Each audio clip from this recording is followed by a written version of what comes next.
This show on the road. Glad to see you all here. Welcome. And we're going to start in just a minute.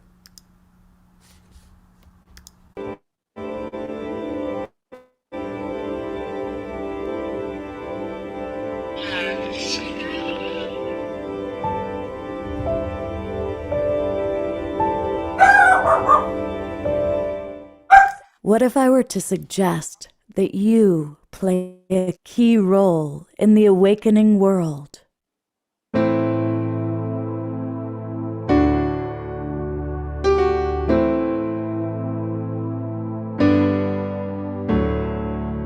And that you are watching this because you have heard the call.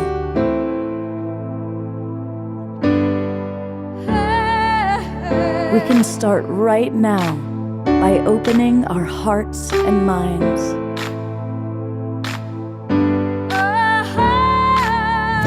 Welcome to the awakening world.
Welcome, everybody. I'm Love Coach Scott Katamas. I'm here with my wonderful co host, Trish Wright, and welcome to the Awakening World. And tonight, our guests are you. You're our guests tonight. We are the halfway point of the year and time to make some big decisions. And so tonight we want to hear from you. We want to interact with you, and I see Trish just left, so I'll put the full spotlight on myself. And want to get your feedback because it's time to make some big decisions. She's coming back in a moment, I'm sure. Anyway, welcome. I'm just here. Really want to encourage everybody to turn their cameras on tonight. There she is. Bring her back on.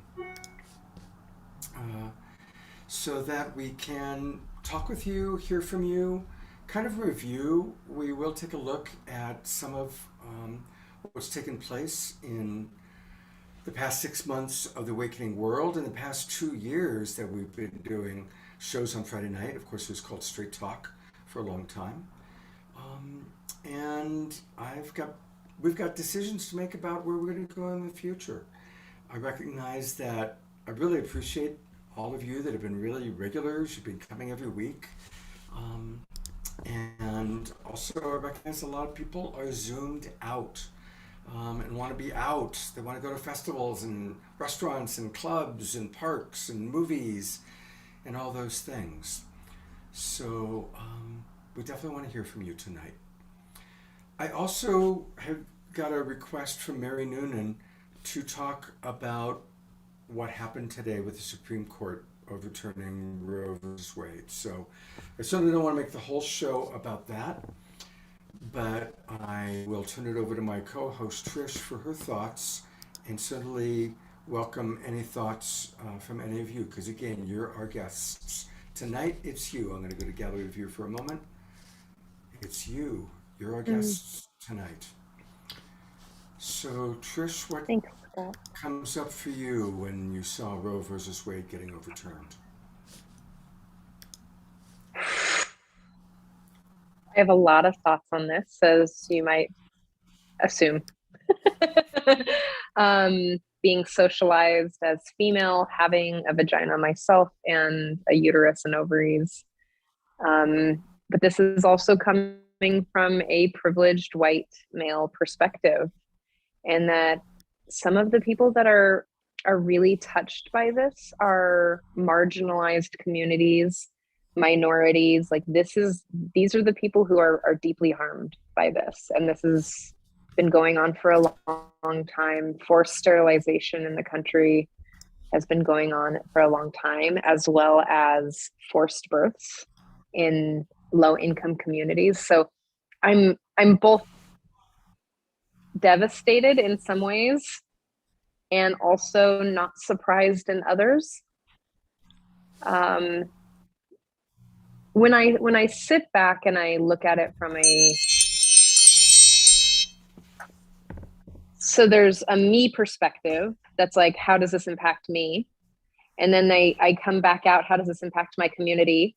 And then I move back out into how does this impact the state, the nation, and the rest of the world? Like I'm looking at it from this a lot of different perspectives when I draw myself from the inner fear and just uncertainty and unsafety that having people who don't know me make decisions about what I can and can't do with my body. When I move back from that and I start to see the impact of what that looks like on a national level, and the people that I don't know that it harms, and the people that don't look like me that it harms, and takes even more rights away from them, I feel deeply sad and frustrated, and I have anger, and I have it, and it's based in fear. I have a lot of fear for the people that I love that I don't know. And when I take another step back, which is something you've taught me, is to really look at what these social justices are, what our SCOTUS is actually thinking. Like when I take a step back and I lean back into compassion for them and I look at their values and their wants and needs, and I'm, because I'm coming from a place of wanting to understand and wanting more compassion for everyone in the world, I look back and I lean back into the, as Zuza calls it, the like one of my teachers, she's like, lean back into this place of the great knowing, the great, like there's a big lean back that'll hold you. And when I lean back into that, and from that perspective, finding compassion for these men who are coming from a very different perspective in the world. They're coming from a place of fear. They're coming from a place of uncertainty as well. We are in 2022, and queer LGBTQIA plus communities and marginalized communities and women are rising to have more voice. And that's got to be terrifying for people who have been used to the patriarchal approach of control. So I have a lot of compassion for their fear and what they're fighting for. I don't agree, because I think that more freedoms for more people and protections for more people to be fully alive and authentic with themselves is a more loving approach. And I also understand it. So those are my thoughts, my initial thoughts, Scott. Yeah, thank you. Really appreciate your ability to be compassionate for the other side. Um, for me, right away, there was an article of the 13 states that will immediately ban abortion. And so I opened up that, page and saw the map. And I just imagined all the impoverished women in this huge red chunk of the country, spanning Texas, Louisiana, all the way into Florida. And I just pictured young girls, 15, 16, 17, some of them impregnated by their uncle or stepfather, that are going to have like nowhere to go. And that's what breaks my heart. That's what really breaks my heart. Just to answer the question in the comments, is that Roe versus Wade was the I want to say 1979, but I don't know if that's exactly right. In the 70s, that Roe versus Wade constitutionally gave women the right to have access to abortion. And what the Supreme Court chose today was to recall 1973. Thank you. Was to repeal that and now give it to the states to decide. There is already like a list of states that are going to just like instantly ban abortions, and then in the next like immediately, and then there's going to be another list of, maybe there's like a 7 list and then another 5 list that's going to happen in about 2 weeks. But each state will now have choice. So there's a lot of, like, you've probably seen it on your Facebook or Instagram or TikTok, whatever your platform is, you've probably seen a lot of things come out around, hey, you can go, come to my house if you're going to go camping, or if you want an abortion in the state that I allow, you can come to visit your auntie or your uncle or your friend. Like there's a lot of states that are keeping that, which California is one of those states that is protecting the right to abortion. So there's that. Yeah. I think that this comes back down to, go ahead. No, go ahead, Trish. Go ahead. So you had a vision in mind for this show, and this actually is part of the vision of this show tonight, is that we've had a lot of shows on social and racial justice, and we've been doing the work that we can to do to, we'll call it, deconstruct the systems of harm within this show.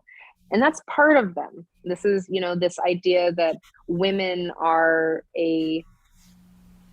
not as human as men,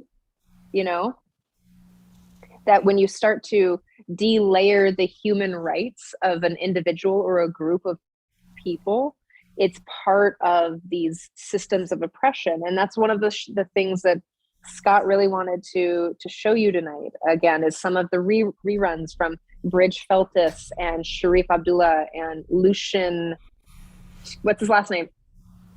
Can you just tell me his last name, Scott? Lucian Tarnowski.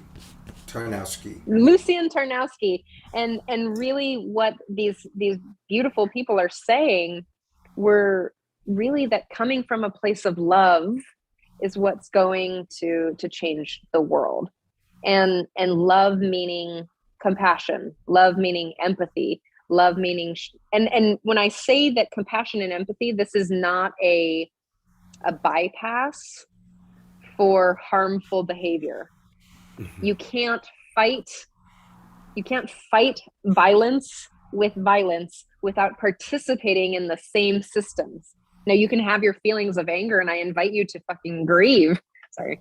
I invite you to be angry. I invite you to protest. I invite you to do the things that you want to do that feel right in your body, to show your support in the injustices that you see. And I also invite you to really find compassion, because those are people too, making decisions out of their wants and needs. Maybe you don't understand them, but they are basic human wants and needs that those human beings are intending to get met. Yeah. We've done several shows, Trish, on reducing polarization. And that's one of the other things that I'm really concerned about. We polarized over blue versus red, Trump versus Biden. We polarized over social distancing, masks or no masks, vaccine or no vaccine. And now there's going to be such a huge polarization of pro-life versus pro-choice. Just recognizing those are the terms that each camp uses. And what I'm appreciating about what Trish is saying is that it is important for us to be passionate and strong and for our voices to be heard and to do our best to attempt not to villainize or make enemy images out of people that are on the other side of this. I'm imagining that probably most of us watching this show are pro choice. Although maybe some people are in the camp that believe that Roe versus Wade should be overturned. And if you are watching and you are in that camp, I honor you, I respect you. I don't agree with that opinion, but I respect your right to have that opinion. And I respect that there's an underlying desire to protect life. And that's a beautiful thing. Um, and so it's difficult. I'm going to read some of the comments coming in because I really do want to include everybody tonight. Um, Can I just, before you do that, can I read, before you read, give me 1 second. yeah, go ahead. And I invite you just for a second, to replace, when you're thinking about it in the world, replace the words villainize or polarize with dehumanize. Because when you make a person an enemy, when you make them an other, then you're actually choosing the places inside of your brain and your body to dehumanize them, which is literally creating the same system, right? This is part of that. So when you make someone an enemy, when you make someone a victim or a perpetrator or a rescuer, like it happens to be, you put them outside of yourself. Because remember, when we're polarizing, we're creating more separation. Okay, now read them away. Thanks for letting me rant. No, yeah, thank you. I mean, and that's such a big part of our message is not to dehumanize people. Um, one of the things I was just teaching in my class last week is not to assign enemy images to people that we disagree with, not to use words like asshole, idiot, bitch, because when we do that, like Trish said, we're dehumanizing that person. Um, we can disagree with their choice. Ourselves too. And ourselves too, that's right. Not, calling ourselves those things. I want to welcome, I'm really glad that Reverend Deborah Moldow has joined us. And maybe, Deb, let me know if you want to come on camera and share some thoughts. So here are some wonderful thoughts from our viewers on the whole Roe versus Wade part. Mary Noonan writes, those two justices that said under oath that Roe to them was settled law lied. Yeah, that doesn't meet one's value for honesty. George Noble reminds us kindness is acceptance of what is, instead of should have been what is. Eleanor Joy writes, and this is true, I'm very concerned about this, Joy, Eleanor. She writes, and I understand that things like gay marriages and more are also going to be up for grabs. Yeah, there's a lot of concern that this conservative court is going to really make it harder for there to be gay marriage, transgender acceptance in our world. Julia writes, is love a conditional decision or is it an unconditional emotional space? I'll let you ponder that, and after I read the comments, we'll come back to you to answer that, Trish. That will be a Trish answer. Susan Bloomquist writes, maybe this is a time to address the entire healthcare issue. Many suffer from a healthcare system which fails to serve. Yes, Susan, I agree with you. Eleanor writes, and Canada is definitely not out of the woods on these issues now that things have changed in the United States. All right, Trish, what is your thought about Julia's excellent question?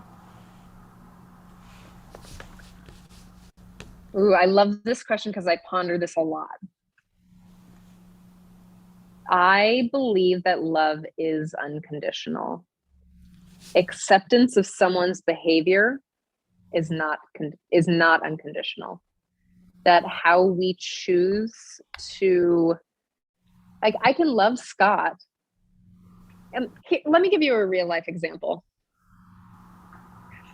I lived with a man for many years where we were in an abusive relationship, where I was emotionally abusive and he was physically abusive. We both still love each other. There were good moments. There were things that I loved about him. I loved some of the aspects of the way that I felt with him. I loved some of our healthy dynamic spaces. I will always love that human as a human. I even see the strategies, his strategies to get his needs met. My strategies were really poor. I will always love him unconditionally for him just being him. I will not tolerate being in proximity to that level of treatment anymore.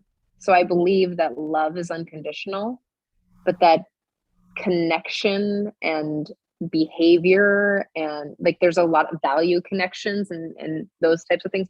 That's all human condition. You want to say more? Sure. Um, Okay. I think that there are many, many, many, many, many, many forms of love. Um, Yeah. there's the very rare unconditional love, which I experience from my dog. Um, Most mothers have for their children.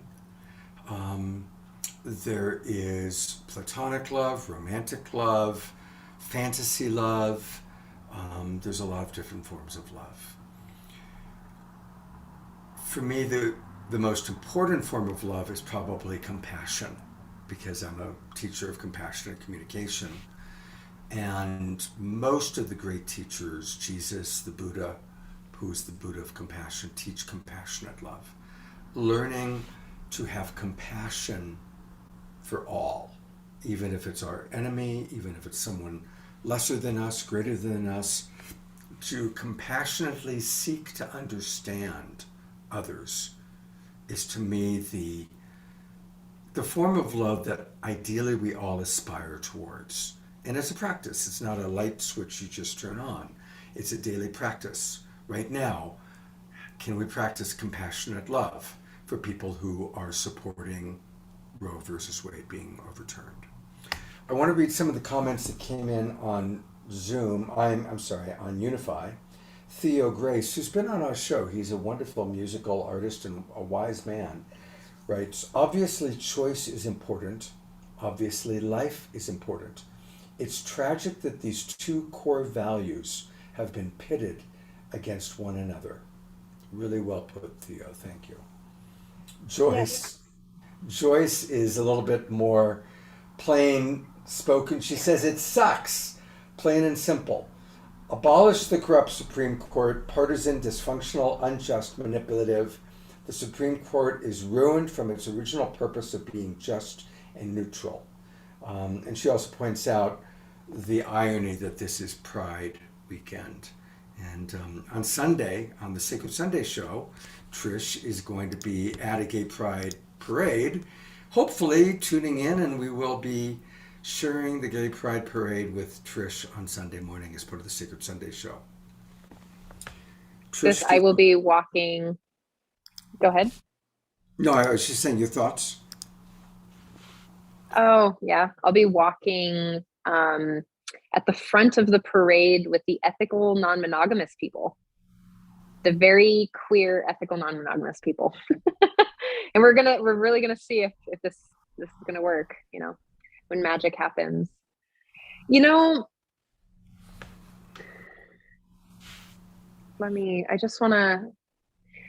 I know that we're all really upset right now, and some of us are on one side, other of us are on the other side. Some of us are walking down the straight, this like middle line. And I'm wondering if you all might just want to take a deep breath with me for a moment, that we all can have a collective breath together.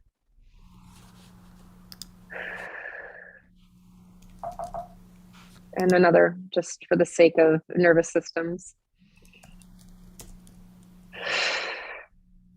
And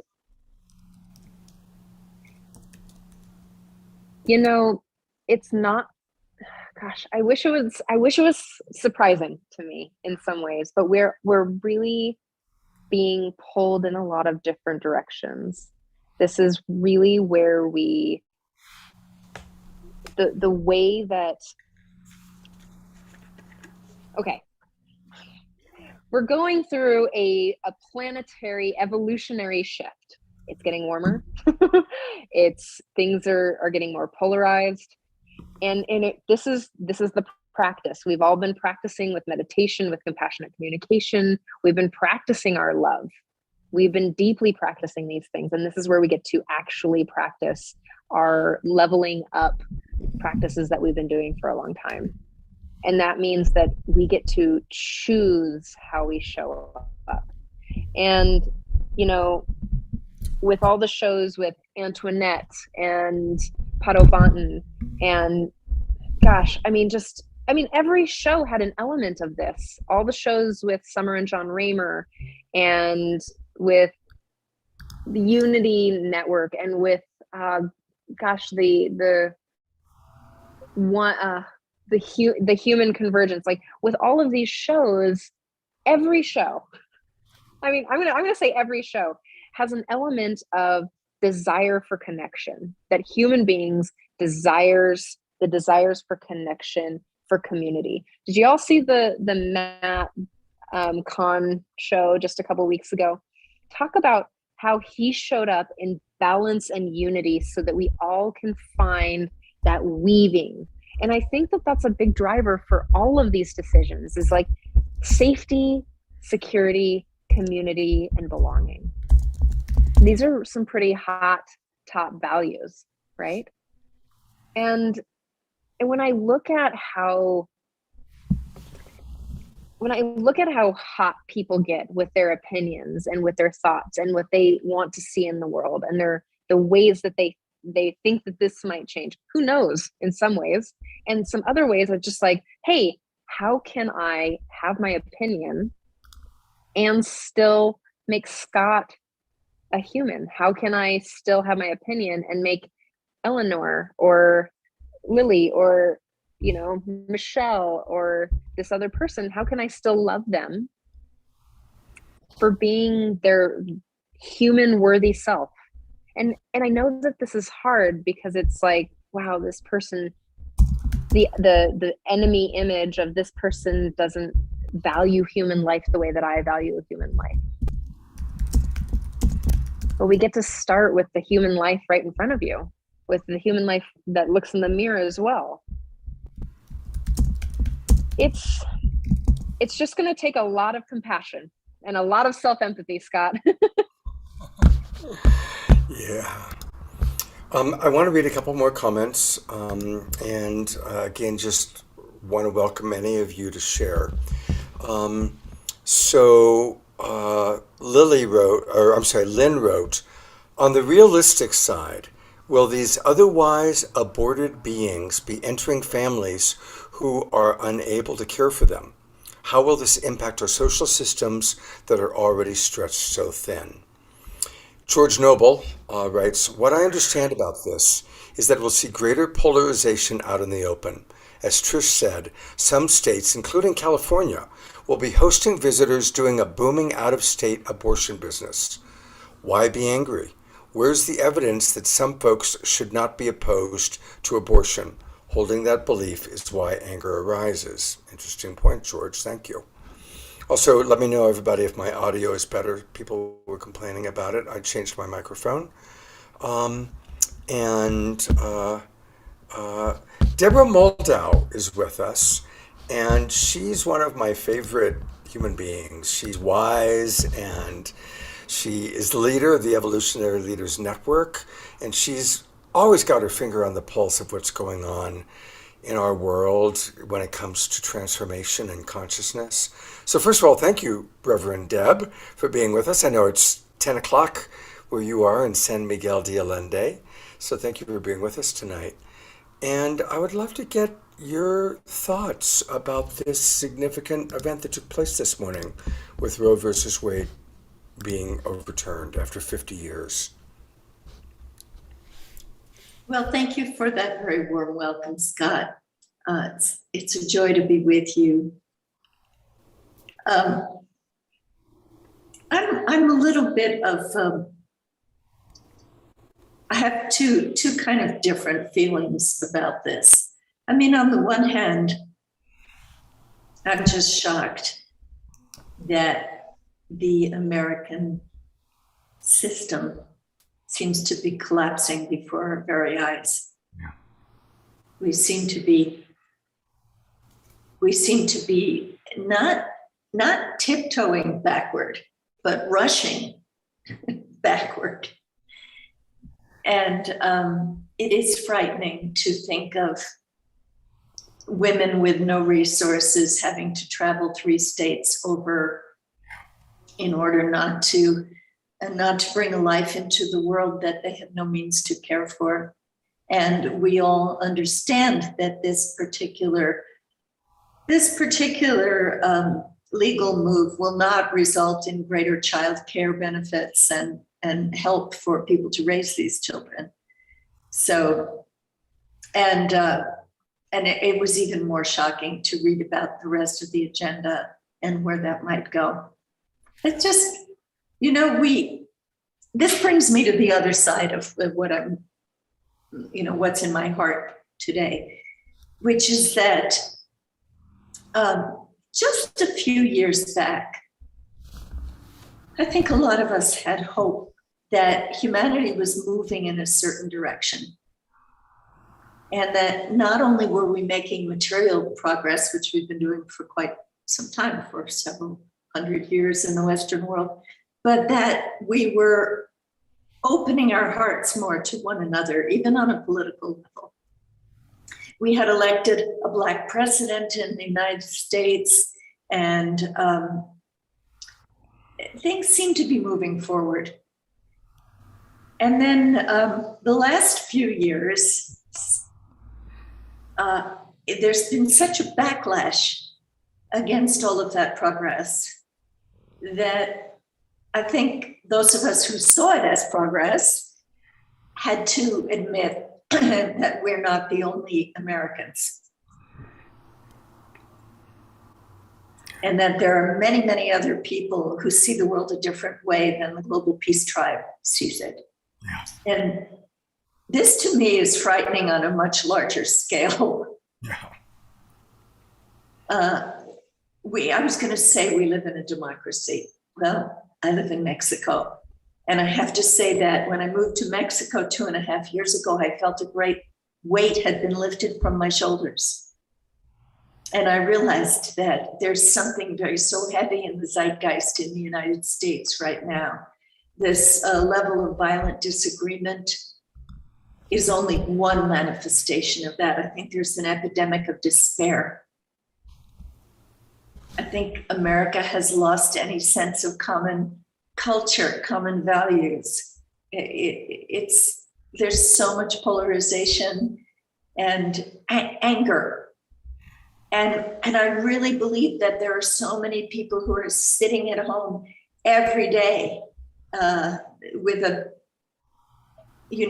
beer can or a favorite snack next to them in front of a screen that just feeds them what they want to hear, whatever their political orientation is, and that there's just no way to come together as a country. So this decision today, along with the very anemic bill that passed the Senate about gun legislation, it seems to me that was a perfect greenwash, just a way to say, well, we passed legislation to make it better. Well, no, you didn't. No, you didn't. You didn't get anywhere near the heart of this devastating problem. So we're in a very, very bad situation. And the only hope that I see really is that I know when I'm in a deep contraction, and I had one recently, so I really know that feeling of everywhere you look, you don't see the hope, you don't see the light. And I know that what brought me out of my contraction was knowing that every time there's a contraction, it's followed by an expansion.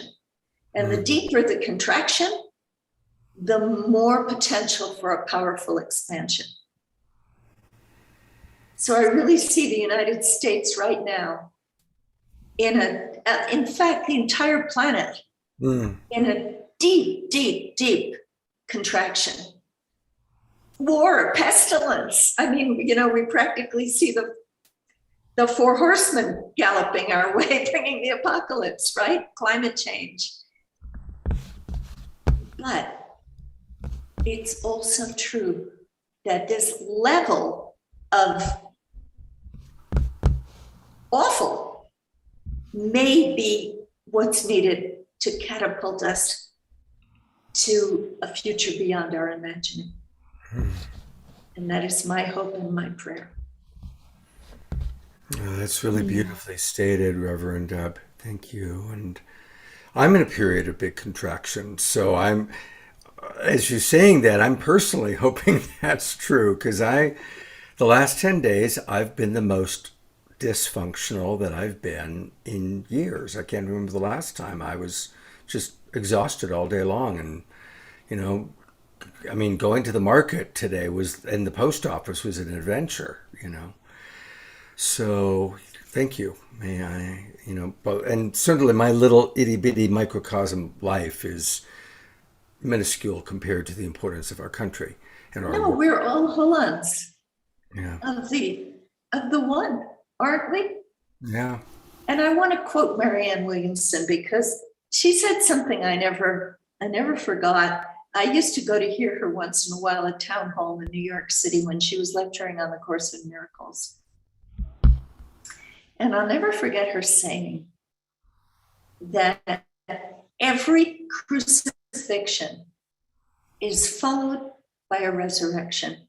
But in between, there are 3 days. And those 3 days can be 3 minutes, 3 years, 300 years. We never know. But the resurrection is always going to follow. That's beautiful, Deb. That's really, really beautiful. Thank you. A few comments. Lily writes, Reverend Deborah, I love your contraction analogy.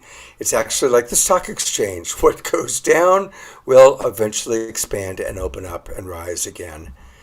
Julia writes, this is media training, as they've been doing since at least 1970.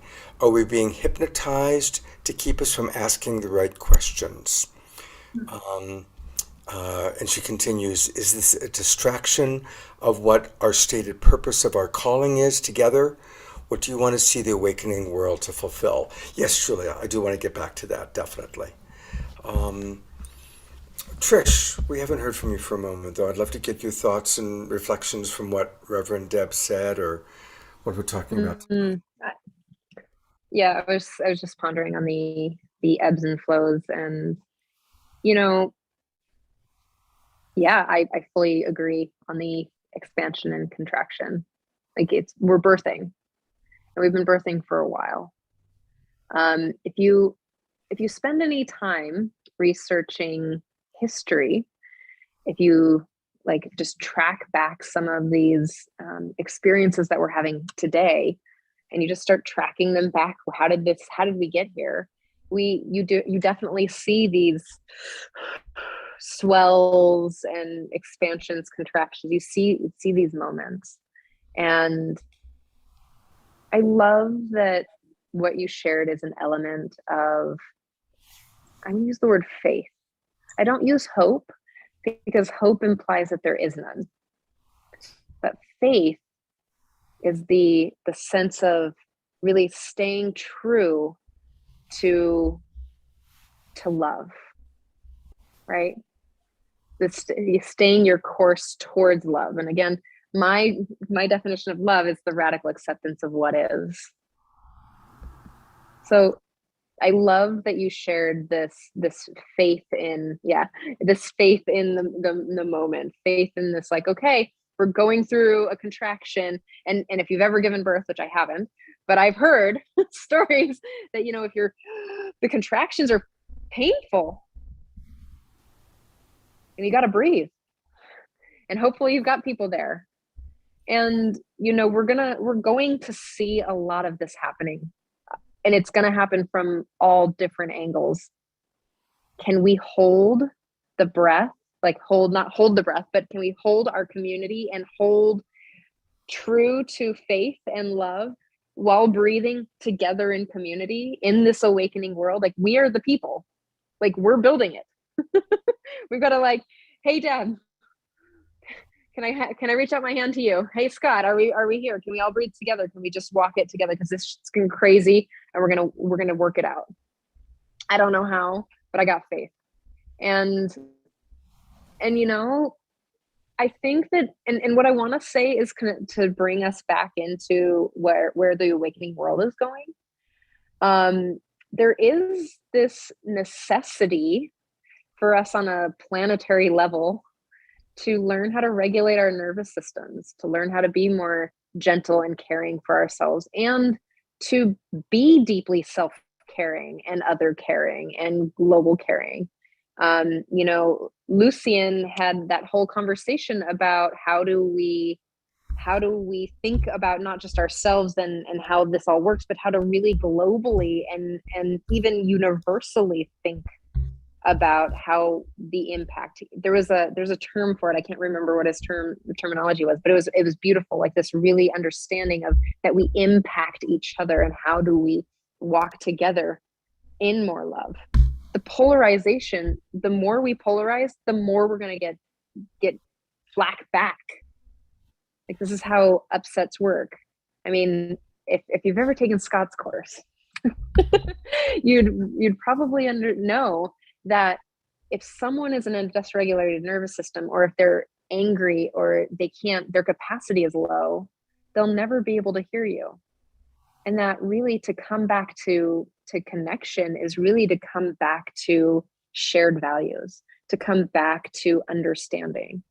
And again, I'm going to go back to what I said before, is if you think about what the values that are running the show on a political level, I bet if you just look that you might share some of those.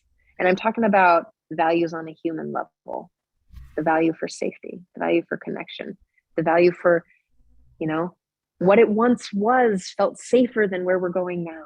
Does this make sense? Yeah. Trish, I'm really interested to hear from you how you might envision us coming into that kind of acceptance and when we're so polarized right now. So this new ruling has upped the polarization, yes. Right? It's oh yeah. In a way, it's even it's more not now. Better. The women are marching in the streets, and you know, yes. We know in some quarters there's equal amounts of celebration. So what's this first step? And I do want to say that in terms of the purpose of the awakening world, I think it is to have these conversations, and it is yes. to the Friday night show is about relationship, and it's not just about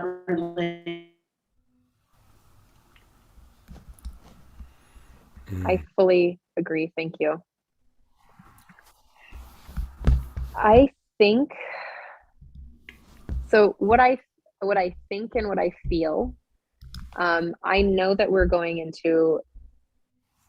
stepping into some really frictiony moments, as I would say.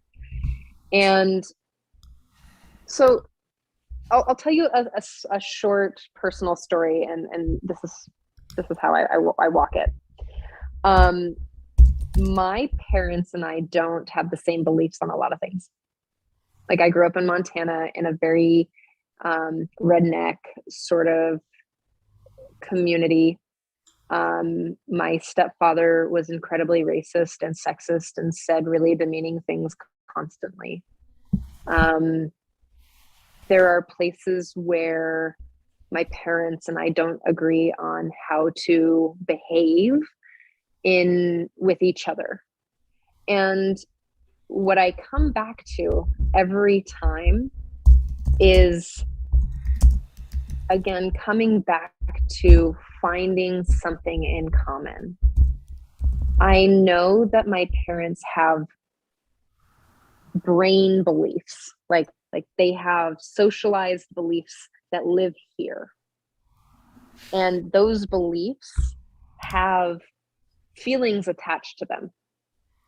They were taught what safety looked like. They taught hard work. They taught what purpose was. They were taught how you conformed to gender, to different norms, to these ideals, to Christianity or Catholicism. Like they believed that because that was the way that they could get their needs met. And so when I come back to, like, here's my needs. I have a need for full expression. I have a need for honesty, for peace, for love, compassion, belonging, for empathy. And I come back to, and I think that this is part of why Scott spent his last 20 years teaching compassion. And, Matt Kahn teaches about belonging and compassion and love. And there's all these people teaching on self-love. And, there's hundreds and hundreds of spiritual teachers coming back to this place of, to find the place where the value is the same. My parents have similar values. My parents who are against abortion have similar values. They value human life in this very specific way based on their belief system. And I value human life in another very specific way.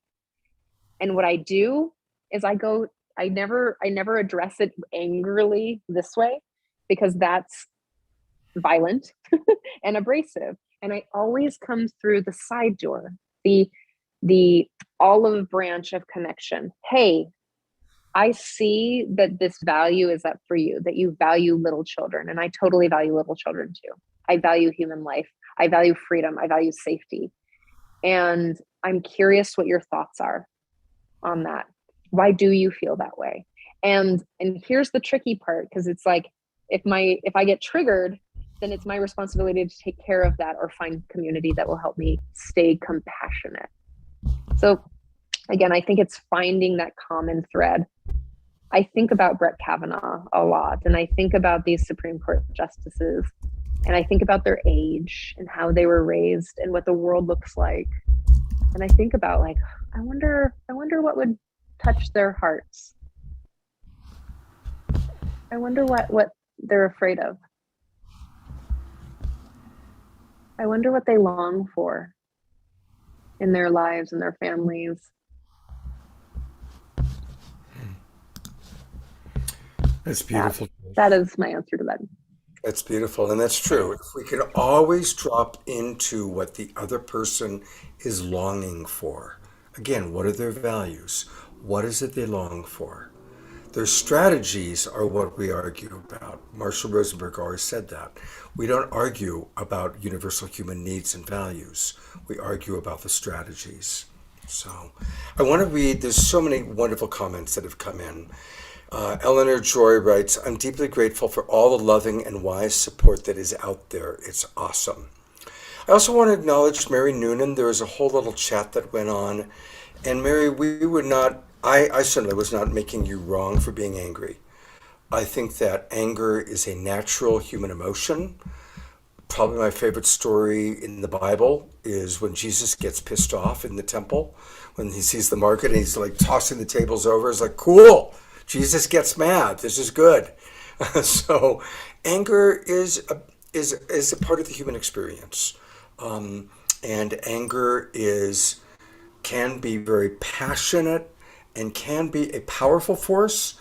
And of course, it can also be a destructive force. And so I like what Marshall taught me, which is we share our anger for the purpose of being understood. We don't use our anger as a weapon to hurt another person, right? We don't use our anger as an entitlement to be cruel or mean to another person, but we do share our anger for the purpose of being understood. I always like that one very much. I'd like to bring up something else from the chat.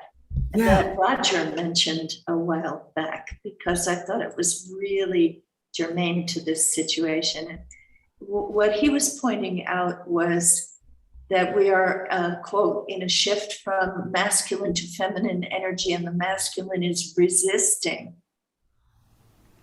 So I think this is quite key, especially to this Supreme Court decision, because this is definitely a throwback to men controlling women in a patriarchal society. And I think there is a lot of fear among men around this feeling right now that it is the time of the rise of the divine feminine. And men are being called upon to change how they see themselves, to see themselves as whole beings that encompass both the masculine and the feminine. And, this was never the American image. A man was supposed to be man's man, right? So I think that is a really key element in what we're witnessing right now. And something that Trish said also that struck me, when we talk about looking for common values, we just lost one of our elder evolutionary leaders, Dr. Don Edward Beck.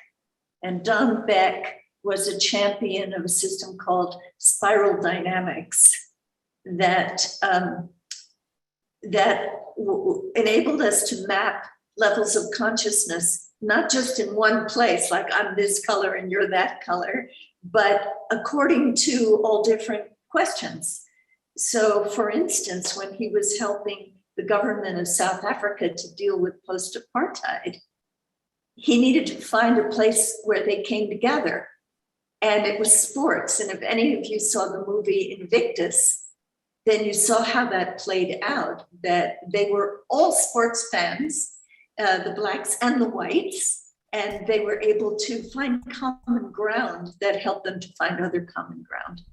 And this is the kind of work that he did, for instance, between the Israelis and the Palestinians as well. And we know there's a long way to go still with that conflict. But it was about finding the commonality. Now, how do we do that? How do we do that with people? And we know the Supreme Court reflects the views of many Americans that banning abortion is saving lives, saving the lives of innocent children. That is a very powerful motivator. Mm-hmm. And those of us who don't believe that a human being is a fully developed entity at conception see it quite differently, and we're concerned about the lives that those children are going to live who are not wanted. Where do we find that common ground, and how do we create a platform where both sides can hear one another? Good question. I think that's just personal progress and personal process and action. I think it's individual, But do we have time for that?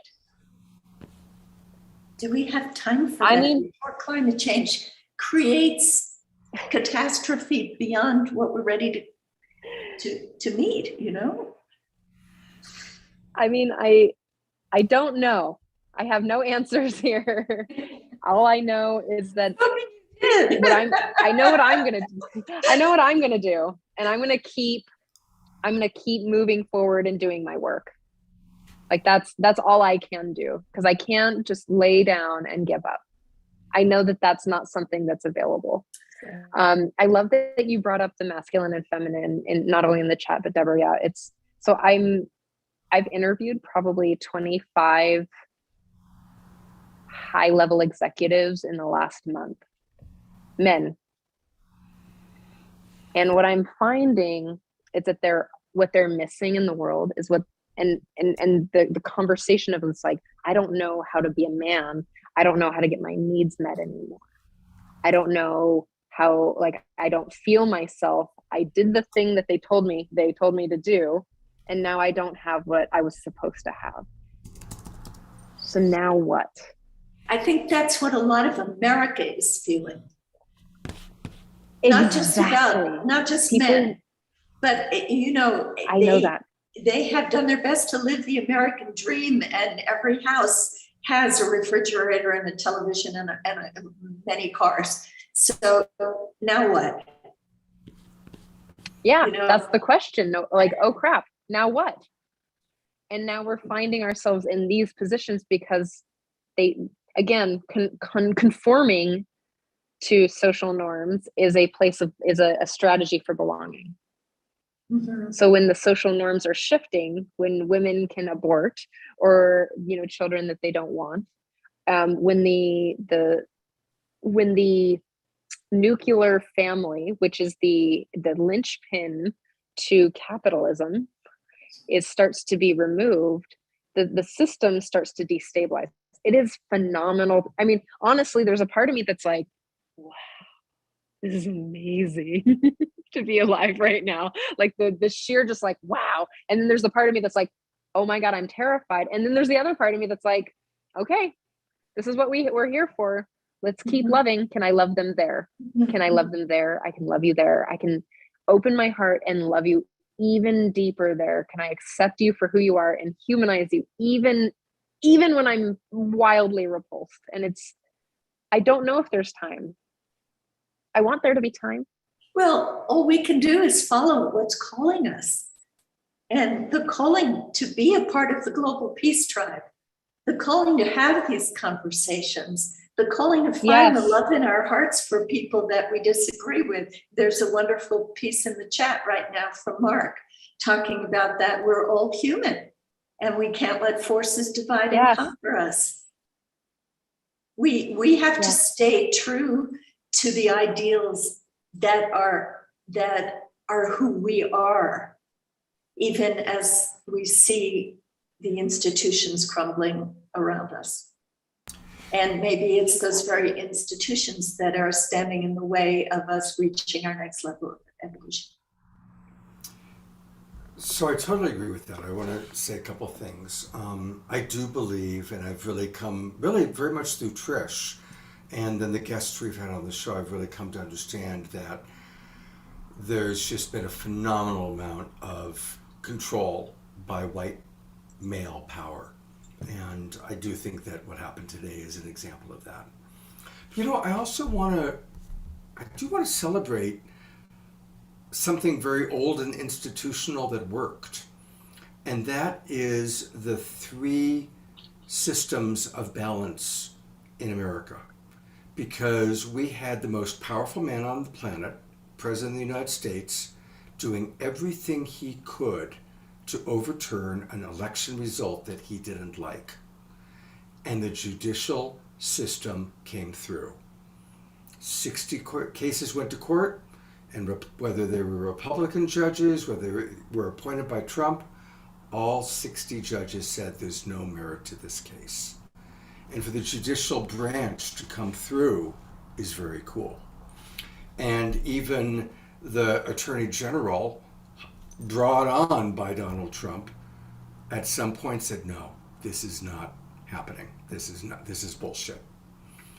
And it's a pretty cool thing that the government, as it was structured, came through.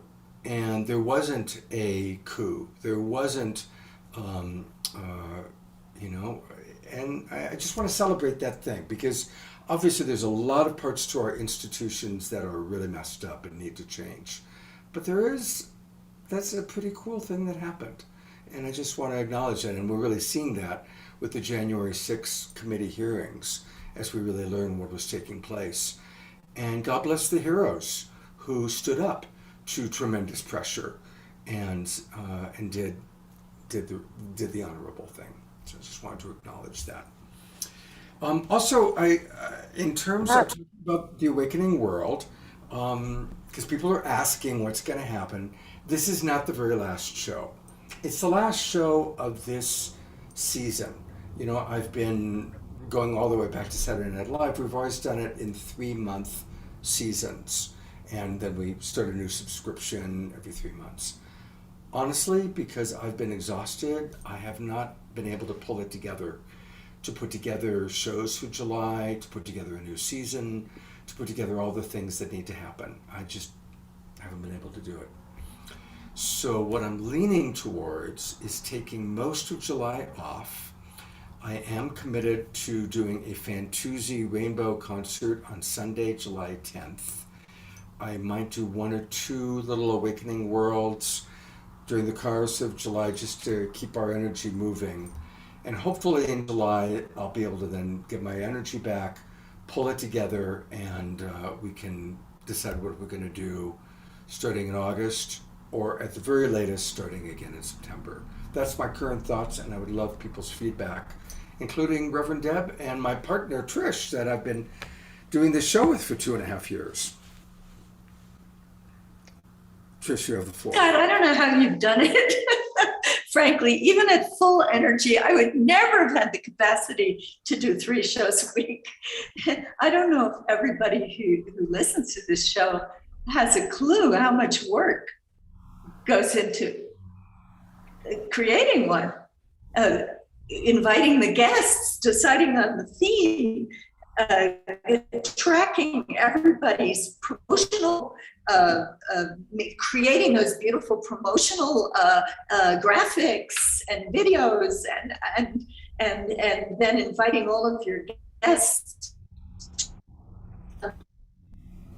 Yeah, it's a lot. Everybody, Yeah. everybody else to causes, and oh my God, I bow to you, Scott, what you have done. And the fact that this little bitty virus is laying you low for a while, I think you should take as an invitation for a timeout. And you make it whatever time you need in order to come back, because I know you will. And you'll come back in a way that's powerful, that's inclusive, and that communicates love to everyone who tunes in. Oh, thank you. That's very full. Thank you. And that is the way I'm holding it. And it's not easy. But thank you. I feel your love, and I feel your care, and I feel your wisdom. So thank you, Deb. This is the sweetest thing. I love this so much. Thank you, Deborah, for your sweet love for Scott. Oh, I love him too. I want to invite everyone to pause the political conversation in the chat if they can. And what I'd really like to invite is to offer an appreciation of something that you've learned from the awakening world, from any of the shows over the last 2.5 years. Like, type in something you've learned, something that a show or someone you met on a show, saw on a show that blew your mind, something that without it, you didn't know. You know, I think this is important. And, you know, Scott, and I am going to speak to it because I also run another show, a weekly show, and I just run one, and it takes it takes like 15 to 20 hours a week just to do one show with one guest a week. And it is a lot of effort and a lot of energy. And not only have you, Scott, put together 3 shows a week consistently, but you've also put on other shows. You've marketed other people's work. You've created connections. You've pushed and pulled and danced and made this like really amazing magical piece of your heart. Like this is your heart in like physical, like virtual form. And no amount of human language would ever be able to share my gratitude for you. Like, you have literally taken me under your wing to really help my life and my career. And gratitude doesn't even cut it. I'm just gonna like vibe you and scratch your head someday with like deep intention, and maybe you'll just get the download of how broken open my heart has been time and time again. And your level of commitment and work and trust and faith in this process, in creating the shows, the energy that you put in, the deep trust. You said something to me one time. I want to share this because I love this part of you. I get really anxious, y'all. I like things planned. Scott, on the other hand, has this amazing thing that he can do where he flows. I am not that person. And he's like, Trish, I just trust that it's all going to work out. And I looked at him and I was like, I totally, we were sitting in the car and I was like, I don't even know how to deal with that. And I thought about it and I've thought about it. I know that's not your exact languaging, but I was like, shit.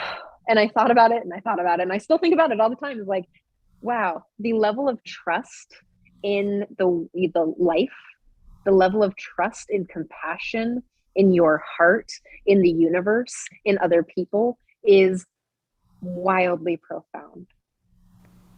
So Scott, I love you. And I am honestly grateful that you're going to take some time to enjoy the summer. I hope you get a ton of hugs, and I hope you go dancing, and I hope that people just scratch your head and kiss you on the cheek and your dog is loved up. And I hope that you are welcomed with wild, loving abundance and hugs and with just wild open arms wherever you go. I know that you will. Thank you. Thank you. Thank you very much. Thank you. And I've reached my limit. There's a nice shout out to Deborah Giusti in the chat too. Yes, a big shout out to Deborah for all she did during the Saturday Night Live time. Absolutely, absolutely, and it blew her out. She blew out before I did. She blew out around last November, yeah, I was able to go a little bit longer, but thank you. And I've reached my limit of how much I can take in, to be honest. But I did take in everything Trish said. I took in. No, you haven't. No, I have. I've taken Scott, it in. let us fill you up. No, let us fill you know up. what? Let's everybody right now send Scott some love and healing. Just right now, just take a moment. If you're on camera, raise your hands up because you can feel it going out your hands. And surrounding Scott in just a blanket of love. Scott, just breathe. Just breathe it in. We love you, and we are not the only ones. We are just a fraction of your global peace tribe that loves you. Yeah. So just know that you can always take in a little more love. Thank you, everyone. Thank you. Thank you. Thank you very much. Thank you. I'm now going to go off camera. Okay. But thank you. I did take that in, and there's some beautiful comments in the chat box that I'd love for you to share that are answering the question that Trish asked. Some really beautiful, beautiful ways that people have learned. Maximum grace. Yes. Yes. I really just want to say thank you to everyone who wrote in the chat, because this is going to take us very, very far. And I love that. So one person, Mark, says, I like the Friday night shows the most. Fewer guests and deeper conversations. I think that having dedicated, compassionate communicators in the chat can help moderate the occasional stressful interactions. Fewer guests and deeper dives is what I like most. I applaud you taking self-care, Scott. You deserve it. We love you. Thank you, Susanna, and I fully agree. The first law of good health and good work is to take care of ourselves. Otherwise, we get bogged down in tiredness and put forth mediocre work. Kristen's music, yes. Thank you for putting in what you loved about the shows and really what shows inspired you. What shows inspired you? What shows touched you deeply? Mark also writes, I've learned compassionate communication through the physical example of Scott Katanis. when I start to boil over something, I actually do ask myself, what would Scott do? I really mean that. That's precious. That's really sweet. I'm also noticing that several people are talking about just feeling safe to express themselves. That a lot of people are saying that coming here has been a place where they can express themselves and feel safe and not be judged. And yeah, that's really important. And that's why it's really important in the chat box, to express our thoughts and feelings, but not to correct other people. And sometimes there's certain people that feel the need to correct languaging or correct and say, well, you should do this, or we should do it this way, or this is the way it should be. And that's not what this show is about. This show is about listening to each other, respecting each other's opinions, and not correcting each other. We're not here to fix anybody. We're not here to correct anybody. We're here to listen and to learn. And Trish and I choose people like Deborah Moldow that we respect, who are wise, whether they are 30 or 40 or 50 or whatever. We choose people who are sharing their wisdom, sharing their medicine, sharing their perspective. And I'm proud of all the guests that we've had and the amazing people that have been on this show. It's your open heart, Scott. It's your open heart that holds the center, and as well as your expertise with nonviolent communication, because you are the one who makes this a safe space, who makes it a space where people can be authentic in their sharing and know that they will be heard. They will be deeply heard and appreciated, whether they're agreed with or not. Mm-hmm. And so you are setting an example. And I love that Roger said, I behold the Christ spirit in you. Mm-hmm. This is a place where you're safe to say, I see the Christ in you. Right. That in itself is a beautiful thing. Mm. Thank you. Beautiful, beautiful. Thank you, Deborah. And people are mentioning some of their favorite, and I just want to read some of these because it's true. I love all of these people. Chief Phil, who we just had last Sunday. The Sonic Butterfly, isn't she wonderful? Danny Sheehan, Nina Gray, the Twin Ray, and Paul Draper. Noel, you did a great job. Like, what a wonderful combination. A magician, a musician, an activist, the Twin Ray. Yeah, that's a wonderful combination of people that you put in there. Thank you. Scott, I'm curious to hear a couple of your top people. And I also have some. Are you asking? Like memorable shows? Yeah, memorable shows. Both of you. I'm asking for what are some of your memorable shows, like things that left you like, holy wow. Well, definitely Reverend Bridge Feltus and the racism work.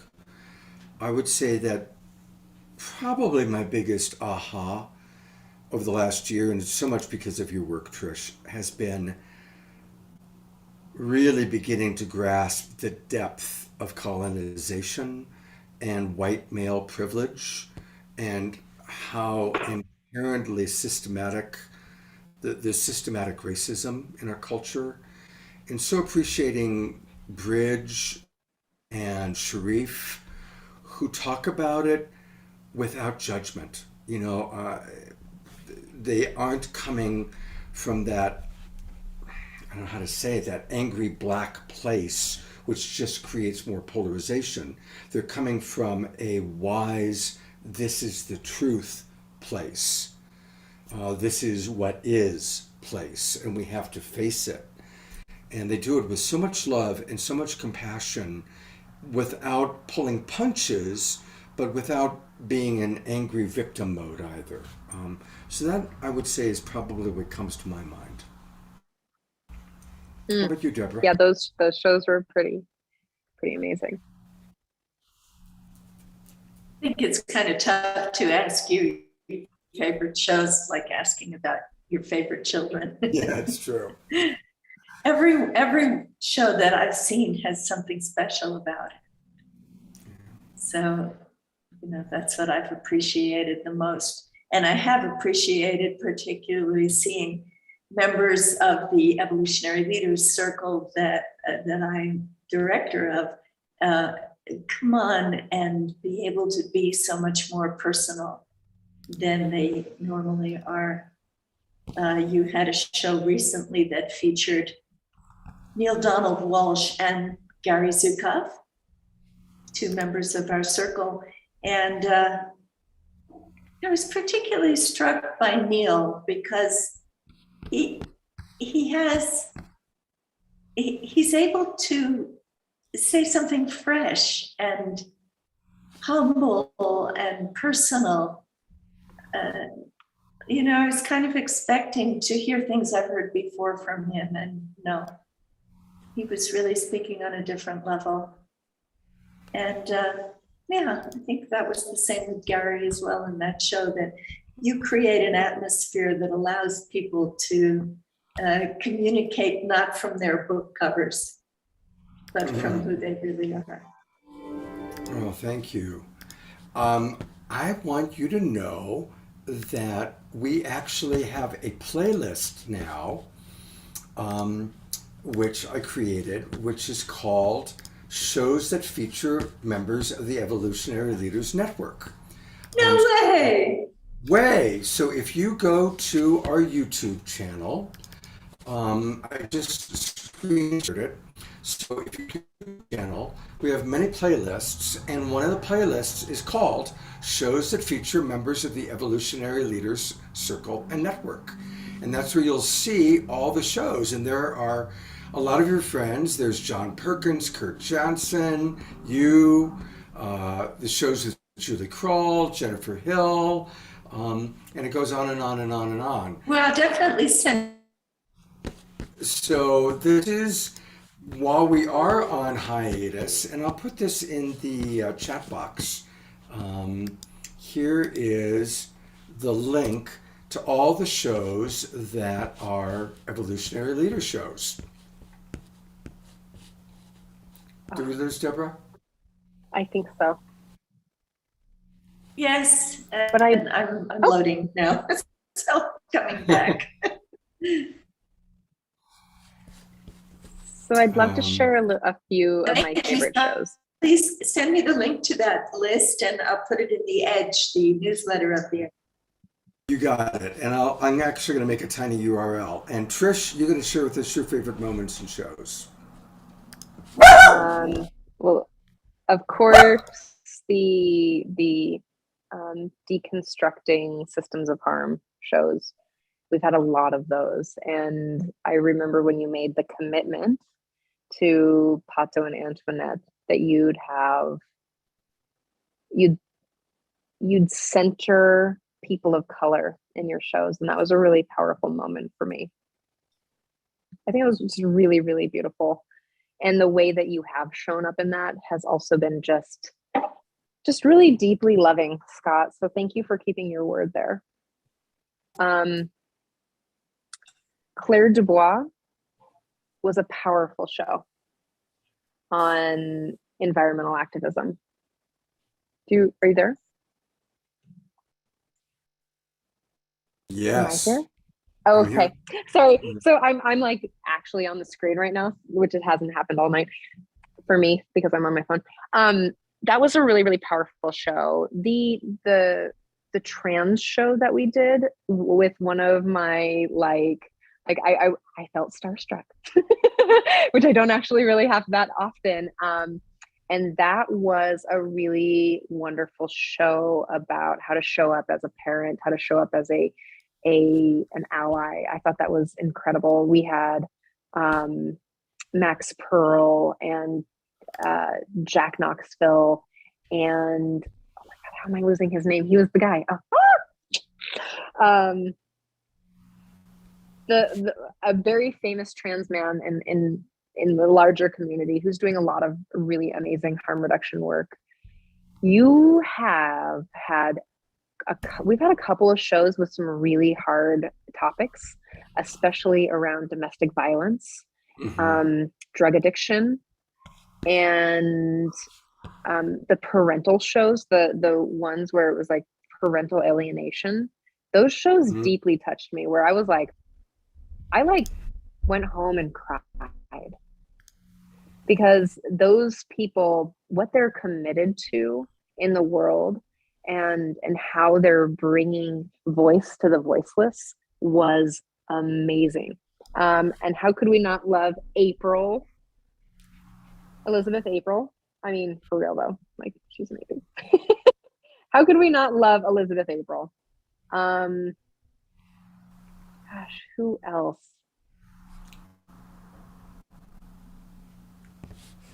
Oh, can you tell the man who channels, what is the man's name who channels the, Daryl Anka, who channels Bashar. that was I was like, huh, I felt that show in my spiritual skeleton. Like I felt an upgrade, like a download. You know what I mean? Like it was Yeah, just really, really powerful. Um, I loved the show with Lucian. Mhm. Lucian was, just really loved his work. Oh my God, that group of scientists, um, they were talking about, oh, this would be easier if my brain worked a little bit better. um, Remember the group of scientists who were really studying Oh, oh, the, the work with Qualia when we had all the scientists from Qualia and Neurohacker.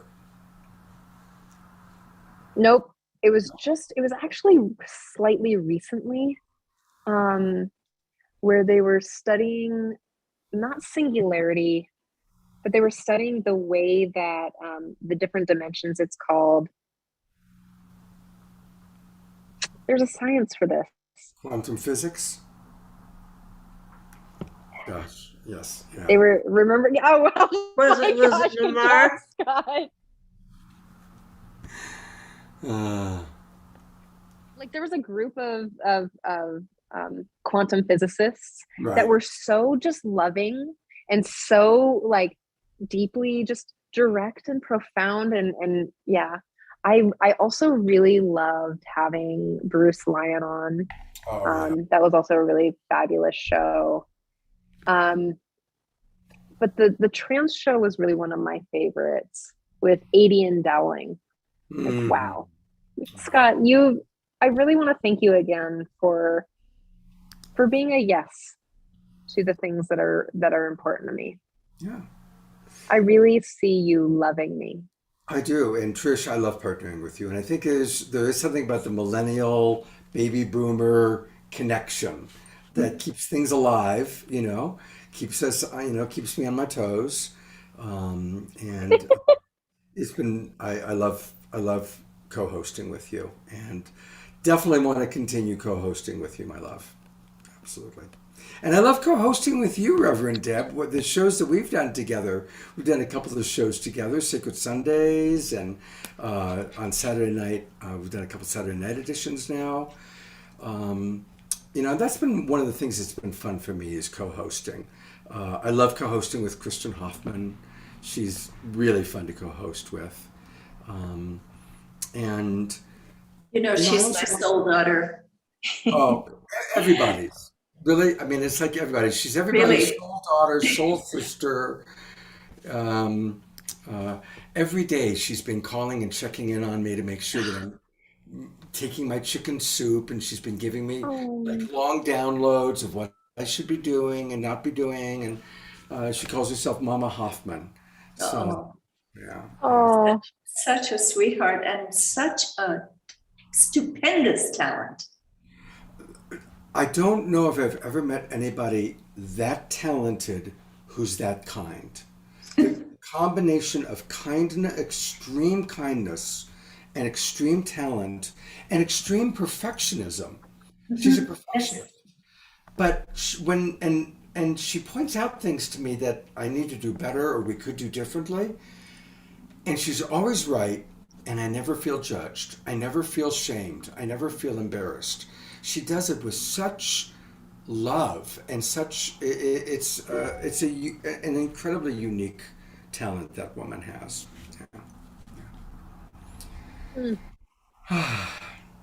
She's so special, and I'm glad that so many people have mentioned her in the chat. It's one of the guests that they've so appreciated on the And I show. want to encourage everybody. She and Cornflower on Tuesday did an amazing concert as That part of the was World something. Unity Week show, World Unity Week. And if you didn't see it, it's easy. You can find it on YouTube. Send me a private message on Facebook, and I'll send you the link. Amazing. Cornflower and Kristen together are just dynamite, and they were just really. It was on the summer solstice, June 21st, the concert of fire. So Symphony of Fire, Symphony of Fire. All right. Well, we are close to 9 o'clock, and I still have to take my dog out for her WALK. Can we And see the dog? Reverend Deborah, I'm so glad you joined us tonight. This was such a great treat having you with us. I love you so much. I love you too, Scott. And when I heard that you weren't well, and also that these shows this weekend were going to be about the future of the awakening world, I just wanted to be here to support you and this beautiful community. Yeah. So I'm happy to be with you. Yeah. Thank you. Thank you. Thank you. Thank you. And thank you, everybody. I'm going to go to gallery view so we can see everybody. I will be doing the show tomorrow night, and I'll do a show on Sunday, and then we'll be taking a little bit of a break. But everybody that I see on camera, Roger, Eleanor, Kathy, Julia, Noel, Jonathan, Carol, Mark, of course, Reverend Deb, Trish. I so appreciate Suzanne, Susan. Thank you, everybody, for your comments, for your love, for your support. Come on back tomorrow night. Come on back on Sunday. Join Trish, who will be part of the Gay Pride, and hopefully we'll get our cameras to work. I love each and every one of you. Have a beautiful evening, and hopefully I'll see you tomorrow night and or Sunday. Take care, everybody. Love you, Scott. Bye. Love Save you the all. chat, Scott. I'm saving the chat. I'm definitely saving the chat, and I'll Okay, send good. it to you and Deb. All right. Take care, everybody. Good night.